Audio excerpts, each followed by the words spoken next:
Hello guys, welcome to the class. Boruto ట్యూబ్లో tax chapter 34 explanation కి స్వాగతం. Chapter పేరు యూజ్ టు ఇట్, అంటే అలవాటు అయిపోయింది అని.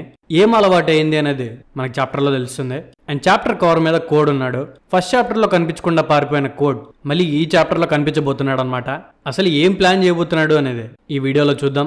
చిన్న మొక్కు తీర్చుకోవడానికి కుక్క సుబ్రహ్మణ్య స్వామి టెంపుల్కి వెళ్ళాం, అందుకే వీడియో లేట్ అయింది. సో ఛానల్ ఎవరైనా కొత్తగా చూస్తుంటే ఖచ్చితంగా సబ్స్క్రైబ్ చేసుకోండి. అండ్ నా సైడ్ నుంచి ఇంకో రిక్వెస్ట్, ప్లాస్టిక్ ని తక్కువగా యూజ్ చేయడానికి ట్రై చేయండి. చెత్తని డస్ట్బిన్ లో మాత్రమే పడేయండి. మీ చుట్టూ ఉన్న ఎన్విరాన్మెంట్ ని క్లీన్ గా పెట్టుకోండి. చేస్తారని ఆశిస్తూ డైరెక్ట్ గా వీడియోలోకి వెళ్ళిపోదాం. సో లాస్ట్ చాప్టర్ లో ఇనోజిన్ పుణ్యమా అని మాముషి డెస్ట్రాయ్ అవుతాడు. అండ్ తన డెస్ట్రాయ్ అవ్వగానే తన బాడీలో నుండి ఒక థాన్ బల్బ్ బయటకు వస్తుంది.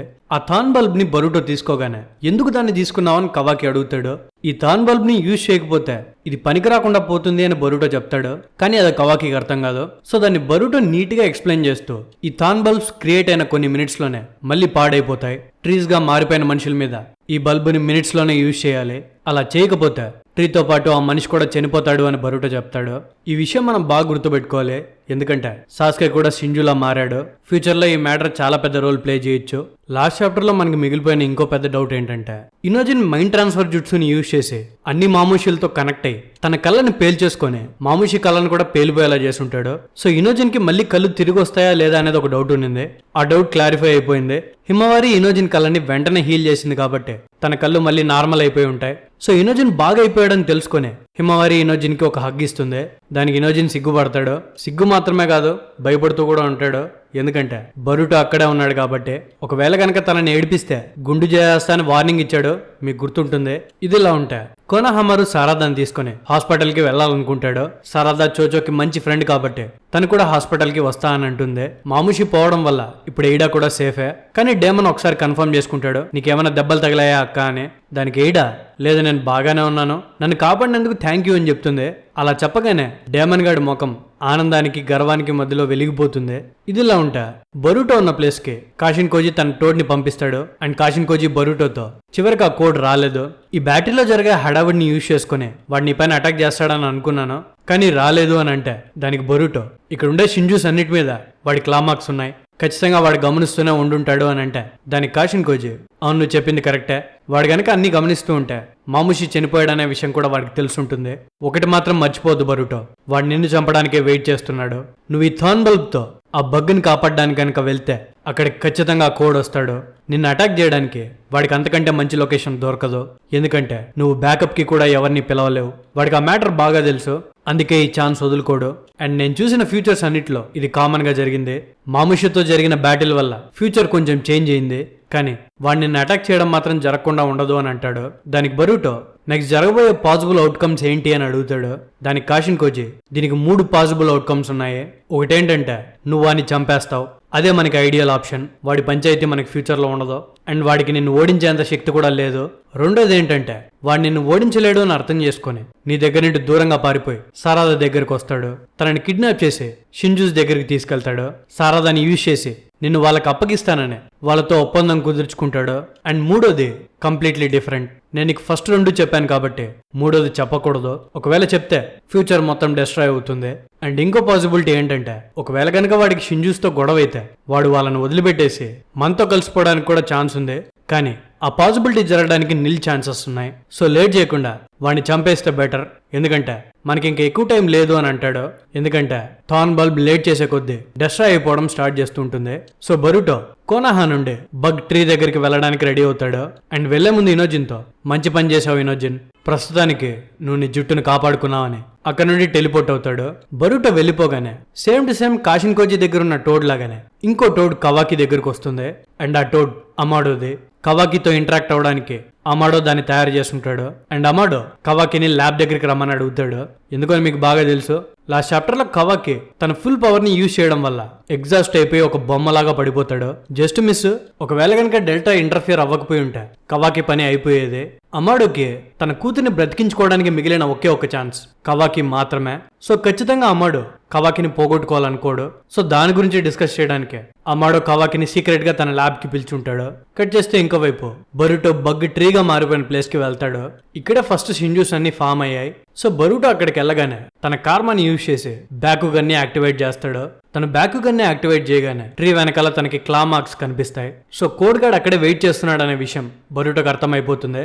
బరూటో స్ట్రైట్ గా ట్రీ వైపు నడుచుకొని వస్తూ ఉంటాడు. కోడ్ అది చూసే, బరూటో నువ్వు ఒక పిచ్చోడివి, ఈ బగ్ నీ ఎనిమి అని తెలిసినా వాడిని కాపాడడానికి ఇంతవరకు వచ్చావు, నువ్వు ఇలాంటి వాడివని తెలిసా నిన్ను లేపేయడానికి నేను ఇక్కడికి వచ్చాను, ఇంకాస్త ముందుకొస్తా ఒకే ఒక దెబ్బతో నీ పీక కోసి పారేస్తాను అని బరూటోని చంపడానికి నక్కలాగా చెట్టు వెనకాల వెయిట్ చేస్తూ ఉంటాడు. కట్ చేస్తే ఇంకోవైపు శారదా హాస్పిటల్లో నిద్రలేస్తుంది. లేవగానే టెన్షన్ పడుతూ ఉంటే మామూషులన్నీ పోయాయి, టెన్షన్ పడాల్సిన అవసరం లేదు, రిలాక్స్ అవ్వచ్చు అని సుమిరే తనకి చెప్తుంది. అండ్ చోచో శారదాన్ని మాట్లాడడానికి ట్రై చేస్తే శారదాకి చోచో సరిగ్గా కనిపించదు, చాలా బ్లడ్ గా కనిపిస్తుంది. గ్లాసెస్ లేవు కాబట్టి కనిపించట్లేదేమో అని సాకురా శారదాకి గ్లాసెస్ ఇచ్చి తన వేలు లెక్క పెట్టమని చెప్తుంది. గ్లాసెస్ పెట్టుకున్నప్పటికీ అక్కడ ఎన్ని వేలు ఉన్నాయో శారదాకి కనిపించదు. సో సాకురాకి అర్థమైపోతుంది అనమాట మాంగెకో షారింగ్ అని ఎక్కువగా యూజ్ చేయడం వల్ల ఐస్ కి డ్యామేజ్ జరుగుతుంది అని. ఒకవేళ కనుక తను కంటిన్యూస్ గా ఇదే యూజ్ చేస్తే కంప్లీట్ గా బ్లైండ్ గా మారే అవకాశం ఉంటుందని చెప్తుంది. అది విని శారదా సాకురాకి ఏదో చెప్పబోతే ఇంతలోనే శారదా గ్లాసెస్ తీసి తనని హగ్ చేసుకొని, నాకు తెలుసు శారదా, నువ్వు నీ మాంగెకో షారింగ్ అని యూజ్ చేయడం మానవు, ఎందుకంటే అది నీకు స్ట్రెంగ్త్, నువ్వు కాపాడాలనుకున్న వాళ్ళని కాపాడడానికి ఆ పవర్ ని యూజ్ చేస్తావని నాకు తెలుసు, నీకు అన్నీ తెలిసే ఈ పవర్ ని యూజ్ చేస్తున్నావని నాకు అర్థమైంది, నాకేం ప్రాబ్లం లేదు, ఇది నీ పవర్, నేను ఇంటర్ఫియర్ అవ్వను, నువ్వు బరూటోకి హెల్ప్ చేద్దాం అనుకుంటున్నావు కదా అని అంటుంది. అలా అనగానే శారదా ఏడవడం స్టార్ట్ చేస్తుంది.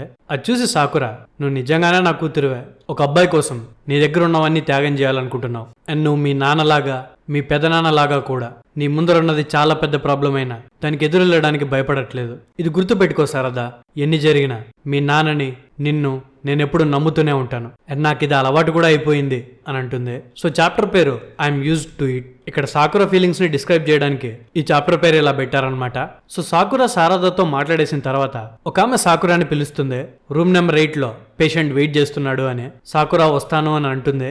తను వెళ్లే ముందు శారదాని చూస్తూ తనని పిలిచి ఓ యా అని అరిచి అక్కడ నుండి వెళ్ళిపోతుంది.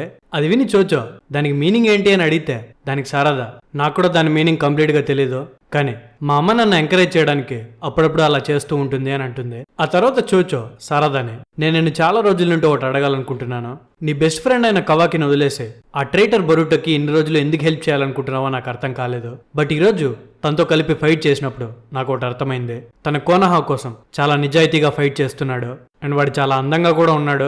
నాకు ఇప్పుడు అర్థమైంది శారదా, నువ్వు బరూటోని ఎందుకు ఇష్టపడుతున్నావు అని అంటుంది. దానికి శారదా, దానికి రీజన్ అది కాదు అని చెప్పే లోపలే సుమిరే నవ్వుతుంది.